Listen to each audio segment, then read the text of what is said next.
Thanks a lot for joining us, guys. Thank you very much to McBride Ace and at Top of the Index, Ross and Mark, for joining me. We basically went through a big Zoom call just chatting about super rares, our first kind of venture into having double-digit collections on them, our kind of thoughts, advice we can offer out and share, points of view, experiences, all that kind of stuff. It should be 3 episodes. This little series is spread across. It might be 4, but the episodes will be longer than most of the other content you'll find on the channel. So bear in mind when you click in, it's a longer haul in terms of it's just much more of an in-depth chat, and I say it's just all about experiences and advice and that kind of stuff as well.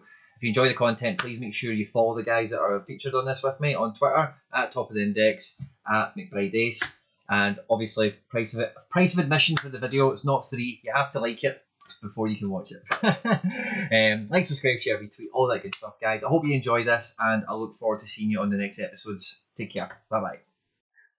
Magic. Happy New Year. Happy New Year. So guys, let's just start with the first one. What do you see, this is probably the most common question anyone's ever got in their life, right? What do you see as the best way to get into super rares? And I say best is value.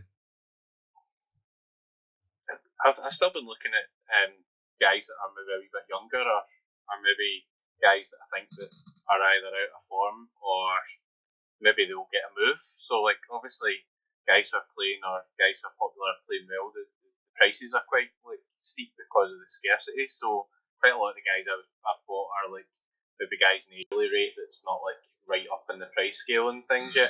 I know that kind of sounds like a lot like punts, but yeah, I mean, obviously value wise, like if you can get it at the bottom of the scale, then you can buy in a wee bit cheaper. What do you think, Ross? What have you been focusing on? I sort of agree. Yeah, a good point that you made there was about off season, because I think when a lot of people have rares that are off season that are maybe not as expensive, maybe more likely to hold. So just looking at a lot of my cards here, I mean, the majority of them have been private trades through like Discord and stuff like that. Yeah. So I've essentially been looking at players who I quite like. I've maybe got their rare, and then I've looked and I've seen, right, I'll go on, and obviously because it's on the blockchain and all that stuff, it's all transparent. So you can go in and see who holds each card and who owns all the super rares and filter it and stuff like that. So I'll maybe look and see if someone's maybe not been training their card, for example, they'll be sitting on a base power, and I'll maybe just throw them a message if they've got a Discord to say, would you be interested in selling or trading? And I've had quite a few bites back, so that's kind of how I've been going about it. And also with the new dynamic coming in for you can now bid on players that are up on the market, which is, I think we'll all agree, is pretty great. Aye. Managed to pick up a fair few people who, if you're following a certain player and you notice that someone's been listing them up 4 or 5 times in a week and they're just trying to get rid of this player, you can maybe sort of lowball them. Well, not lowball them, but you can maybe put in something that's within your budget. Compromise. Exactly. You maybe say if he's up for 0.3, you say 0.15, and you maybe meet at 0.2 or something like that. It works out for everybody, and you're happy to hold the guy until it comes to form or his leagues back or something like that. But yeah, I think the big one for me, I'm just looking at all the super rares, and I've pretty much built towards all of them being in the off season. I've got your super rares in front of me now, and with the exception of the latest and greatest, the biggest one of them all, the exception of Calvin Stings, but they are all non-Euros, they're MLS and Asia region, so you've been doing a lot of out-of-season shopping on them to try and catch them on the cheap, obviously. Absolutely, yeah. Just a lot of these ones like Russell and Nishizawa and stuff like that, it's just been constantly going to anybody who I reckon will sell, just peppering them with questions on Discord. It's such a great thing. You can just say, are you up for selling this player? Somebody might just go, no. And like, great, have a good day. Yeah. Let them get on with it. Sometimes you'll get somebody bite back and you won't be able to come to a trade, but sometimes for one of them in particular, SoRare, I end up having a trade for someone that I had up on sale who is in the season but is only a rare, so I've been sort of forward planning and thinking I can enter higher divisions with SoRare as opposed to the player that I traded away, and that's just the sort of foresight that I've been having. Yeah. Obviously you've got to have the base rares to do that, but just going to pull your screen up, McBride. Mark. Sorry. Yeah, I bought quite a few recently, to be honest. So yeah. What's your gallery name there, man? I've just put McBride in, nothing came up. Is it not McBride? What's that? Well, what's your gallery? It's McBride Ace or McGawker. Oh, because McGawker. Obviously, trolling Gawker a wee bit about all the cards he buys, although I think I haven't given nearly as many as him now, to be honest. So yeah, I mean, like, in terms of like when I was buying them, like the first couple I bought were like obviously only like 50 quid ones. So Frankie Maya, Austin Trusty, he wasn't really playing much at that point. Yep. Petrov, I bought. Remember, I was talking about him in the live stream the last time, but yeah, I remember. Like, he was out injured. Krasnodar were launched. Nobody knew him. I looked him up.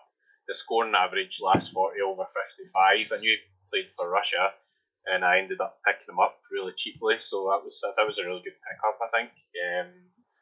Comical, somebody, he was out injured the whole last season, and I wasn't really aware of him, but somebody mentioned to me he was a good player, and I kind of done a bit of research and things on him. And then when I seen he was like relatively cheap, I just kind of took the plunge and took the view that I'd wait to the MLS come back. So obviously he was like 3 months ago, but I think he'll be a really good one to hold for the MLS when it comes back. Don't we all? Don't we all? Aye. Well, I've got the rare as well. The rare was only about. There was a rare auction. There was some MLS auctions come back on the last couple of days. I was surprised to see, and I was tempted to go after the rare Paul McCall. There was a few Paul McCalls going on the market cheap for a while, because you were right, Mark. Like, didn't play anything last year. You know, he was non-existent. So I think some guys bought into him and then lost patience.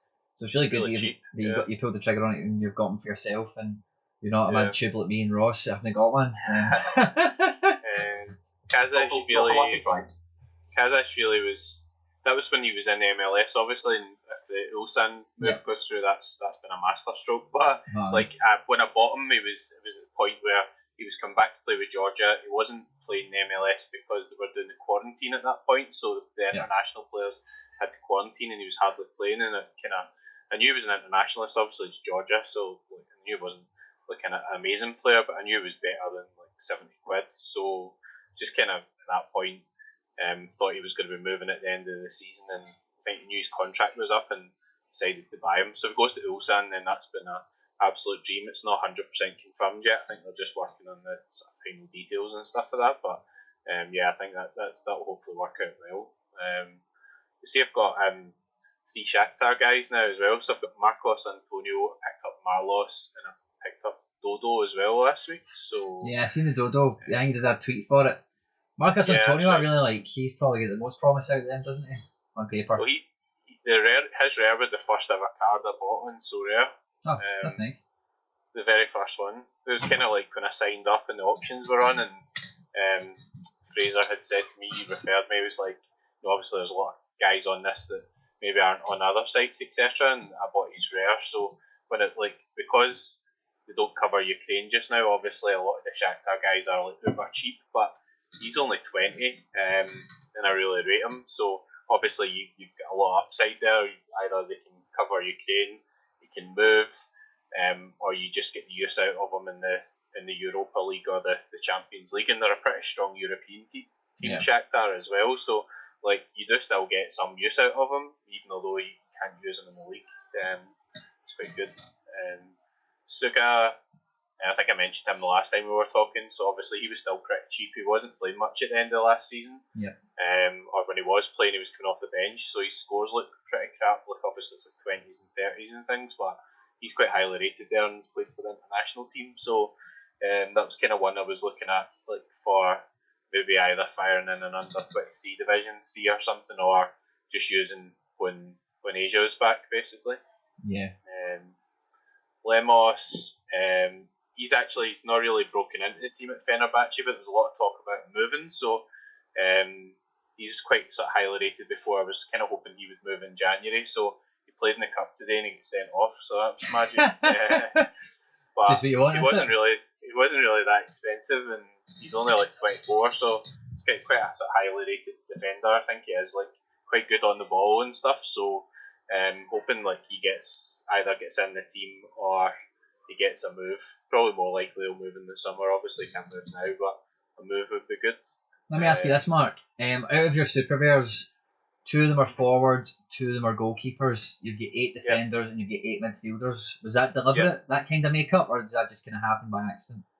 I think it's a bit of both. I think the defenders are usually better value. Like Aziz, like he's been playing quite well recently and he scores quite well. He doesn't hit like many hundreds or anything, but obviously Fenerbahce in good form, you get the clean sheet bonus, and like sometimes he puts Nice. in good scores. So what I was kind of thinking was that, like, if you're putting in a team and you're putting in like a defender, or sometimes you can play two defenders, like even if you've got guys in the same team or guys keep a clean sheet, gives you a kind of good base to work around, so that if you've got a guy like who's a striker and scores a hat trick, then you're going to do something in the tournaments. Like, just kind of partly down to budget and availability, really, and just looking at average scores. Like, Aziz average scores well over 50. I can't remember. It's nothing spectacular, but it's over 50 anyway, and he usually scores quite well even if they don't keep a clean sheet. So it's just kind of idea try to put some building blocks in place so that you've got some of the guys to put in and then add in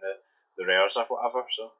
And Ross, your mix is quite similar. Two forwards, 3 defenders, and 5 midfielders. Was that deliberate, or did you just kind of happen upon that? I think it's sort of been more opportunity over selection, I guess. The first 2 were defenders because, like Mark said, they're essentially better value. And it was a sort of end of season punt, 3 games before the end of the J League season. I had these 2 guys who I targeted the rares, hadn't picked either of them up, and I picked up the 2 defenders initially from the Walk-Alone staple of the community, and he basically, because they were end of the season, he wasn't too fussed about letting them go. And I thought they'll give me a bit of utility towards the end of the season, and I'll be able to hold them in the next season because they were rares that I was targeting anyway. Obviously, they end up winning the next guy who's a midfielder in the J League, and then just since then, it's been sort of picking up players when I've had the cash balance to do so, the ETH balance to do so, and a few of them have been targeted, like Johnny Russell and SoRare, and they were 2 that I really want to pick up. And obviously, Stengs is sort of the outlier because he's not from the Asian League or the MLS League, and he just sort of seen the opportunity, had to go for it. He's one of these guys, like Bride said, forwards tend to be sort of, especially if they're goal scoring forwards, are pretty streaky. So you'll see both the lines are Stengs and Russell are essentially wingers who have a decent baseline score, and due to their essential dominance, Russell's team's good in MLS, and obviously AZ are a decent team in Holland. It means that when they do score an assist, they've got that solid baseline under them, so you're comfortable putting them in DT lineups every single week. They're both stars. They've both got really solid scoring, so yeah, I'm happy with them. But forwards tend to be more expensive anyway, so I've tried to stay away from super rares unless there was something that came up and it was a bit too good to turn down. So for me, it looks like I've got 15 super rares at the moment. Yeah, 15. So I've got 2 goalkeepers, 3 defenders, 4 midfielders, and 6 forwards. Would you believe it? And I was actually, when I was looking at my super rares the other day, I was actually thinking, wow, I've actually got quite a lot of firepower if they were all fit and available. One of them's a Diego Costa, one of them's a Paulinho, and then I've got a few guys in America and whatever as well. And also the last 3 I've got are all been. It's really funny because I see about December time, I said to myself, I'm not going to put any more resources towards challenger players. I'm going to go for this type of player, that type of player, whatever.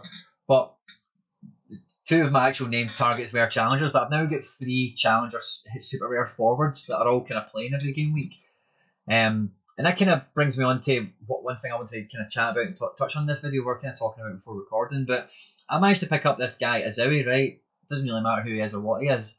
But I really feel that with the onboarding of the Eredivisie, all those clubs and all those players that are coming on board, there's now a wide variety in terms of different profiles of players that are available as super rares. And I now feel because of that massive new influx of supply that will come throughout time in terms of auctions and cards that are yet to be won, will bring down that kind of barrier to entry price-wise for a lot of different super rares that are out there. Now, don't get me wrong, the premium guys are always going to be the premium guys. But a lot of the stuff we've been chatting about so far, like injuries, out of season, out of favour, those different elements, when you've got a whole new extra division come on board to go out there with the current circulation that we have, I think that, you can see the price that I paid for that is about 0.13 of an ETH, and that was 2 weeks ago, so it's in the kind of realms of the current price of ETH that we've got now. It's a great price for a super rare, and there's plenty more out there in the Eredivisie. I know you've got Stengs, Ross. Mark, have you got any Eredivisie super rares that you picked up? No, I think I kind of made, when the Eredivisie came on this scene, the prices initial mints, kind of made a wee bit of a conscious decision to not dive in too much, because I've kind of done that a wee bit before when some leagues or teams or whatever come on in the past, and I just kind of left it. I was still at that point, I was still looking towards like like return of Asia, K-League, wee bit with the MLS, but obviously now you've got like the Argentinian leagues back soon, and Mexico's running at the moment as well. So you kind of were quite close to nearly all the leagues running at the same time type thing. So I was still looking towards leagues that were due to be coming back, because I was still building up some super rares at that point, so I didn't feel as if I had a full choice or a full team. I was still chipping away about at it a wee bit. And Ross, with your Calvin Stengs, right, is it the first? Yeah, it's the first European-based super rare you've got. What made you go for, and aside from the obvious answers that he's a talented player, what made you go for that super rare, or that type of super rare as your first European one? Ross has disappeared for his oats again. Oh, has he? I'm joking. Yeah, so in terms of the profile for bringing someone like Stengs, well, first of all, I built up a bit of a cash balance just from selling various cards that you would call right. So cards that are essentially either in season or essentially European cards that I'm sort of thinking past. So I think what you and I don't know about yourself, Mark, but I know that we spoke a lot of times about cycles on Football Index, for example. Yeah. And this kind of thing, I'm trying to be ahead of the cycle, but also kind of looking at what complemented what I had already. So I had quite a good under 23, or the basis of a good under 23 Division 3 lineup. But I was missing a striker and a super rare.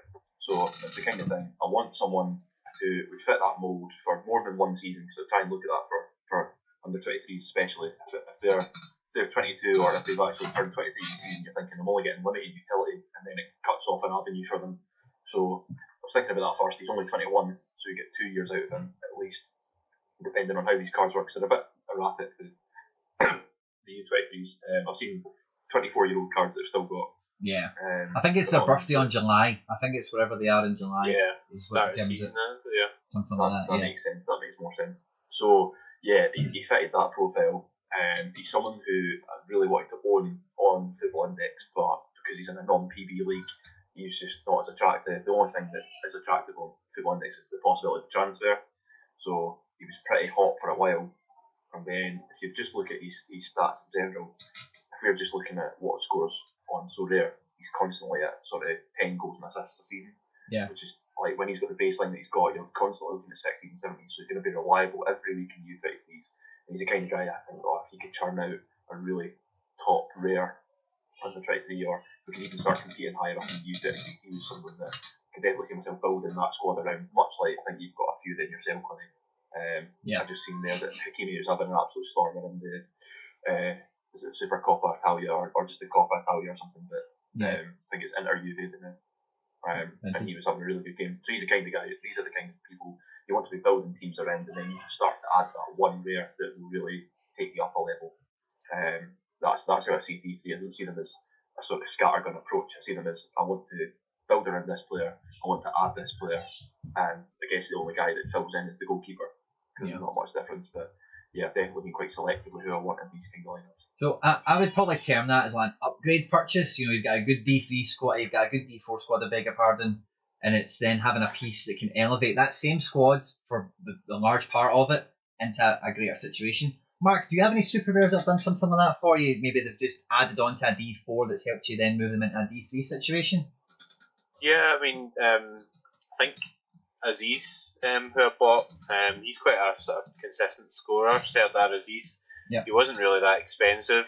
You can play him in the Challenger, you can play him obviously in the Global, and yeah, that obviously just felt as if like when I was entering a Division 3 team, I was kind of going at it a wee bit with like mostly kind of 4 or 5 rares and hoping for a world day. And I'm thinking, well, if I get a guy who is a consistent performer, hit 60s, and then you're getting the super rare bonus, then you're into the 70s, 80s level, and just kind of elevates the level of the team. So I felt like maybe a guy would have a great game because he'll score an 80 or a 90 or whatever, and you'd be like magic, but didn't really have a good kind of base across the team to do that. So I just felt like that would sort of help out a lot type thing as well. And also, I haven't used him yet, but Wilmar Barrios is another guy who he's not got like massive peaks, but he seems to rarely go under like round about 50. So it's kind of guy, he wasn't expensive either. Wow. And second guy that you can. kind of guy you can just put in and just kind of build a good team around him. So obviously, like in Russia wise, I've got guys like Douglas Santos, Safonov, Moranchuk, Nice. guys like that, where you can kind of put a really good team around them, and captain are rare, and like obviously if he's like putting in a good sort of base performance every week and you're getting the super rare bonus, then you've got a good chance of getting right up there in terms of the points. So just kind of try to think like how many points you're going to need to get up there towards that sort of top 10, and like what the best way to sort of do that is without doing in your credit card or your bank balance. Well, as you guys will, it's so easily done, isn't it? Especially when you get going, because everything just then seems one step away, one step away, one step away. First super rare I got was with that kind, the kind of thing we're talking about was with that in mind, but I was trying to be a wee bit have a wee bit of foresight on it, and it turned out pretty well. It was a Trippier, but the actual signing I made, where I thought this guy will go along with players I already have, and he will help move me into that D3 situation, was my Amiri card, which I recently sold. Yeah. And obviously I picked that up at a decent price and sold it and all the rest of it, right? But similar to, the Stings and the Aziz, when I bought the Amiri, I didn't really look at him. And Stings, of course, is quite a high ceiling because he's a bit more of a premium youth, you would say. But with the Amiri, I just seen him as like a solid, like, he's a midfielder. He'll play 20 plus games. I know from Football Index, he does okay on a PB matrix. He'll do okay, as well as the SoRare data history that was there. And I think, I think we're all kind of agreement in that stage that probably the best super rares in terms of, the kind of question we kind of started this with, that you should probably try and look for when you're trying to make those moves for the first time, is ones that will complement an existing positive situation you've got. If you find you've always got a really strong challenger lineup or a really strong under 23 lineup, whatever it might be, and then you can get a super rare that can help boost some of your really good rares into a situation, whereas Ross said you're then competing for better prizes, and if you can get them to churn out a few top end things, 3 or 4 times before they leave that U23 situation, or they move from being like Aziz, he's in Challenger now, he could transfer to Germany for all you know in the summer, and he goes from being a Challenger card to be a champion card. So while they're in this situation you're getting them for, they're helping you gather more than what you would without them. In terms of positions, right, so I kind of touched on this and then kind of went away from it. I'm stacked quite heavily on forwards. Part of the reason for that is kind of what Ross was saying when I was kind of balancing out between my gallery, what I've got, what I've not got, what I need, what I don't need. I kind of found that I didn't actually have that much like proper firepower up front. I've got Depay, Joe David's hit and miss, Sané is hit and miss, and I've got 1 or 2 other guys that fall into that mode. So I thought, right, well, if I can go and get some top end forwards that are also super rares, I'm probably going to need to be a wee bit gambly on them if I'm not going to be paying like 5 ETH for them or something mad like that. Yeah. And I think I've done quite well with them. But again, I think the main kind of thing that we're all kind of saying here in terms of the best way to get the super rares is definitely ones that will complement an existing situation. There is always that kind of little added element of it as well, like probably yourself, Mark. You've seen opportunities and you went and got them, regardless of current situation and time. And like I've said to other people in the past, if you see the situation for a super rare that you believe in, then take it, because there is only going to be 10 of them, and that situation you're in right now, I promise you, will not happen again. I got quite lucky with my Hakimi. I actually had a second chance on that for the same price, and I took it after missing out on an auction, just because I had a low wallet at the time, even though I had the funds, which is between different places, which sometimes can kill you on an auction. In terms of positions, would we all be in agreement that defenders are probably the cheapest super rares to get into? Yeah, I think definitely. So. Yeah. My first one was a defender. Ross, I know yours first 2 were defenders. What was your first super rare, Mark? What was the very first one again?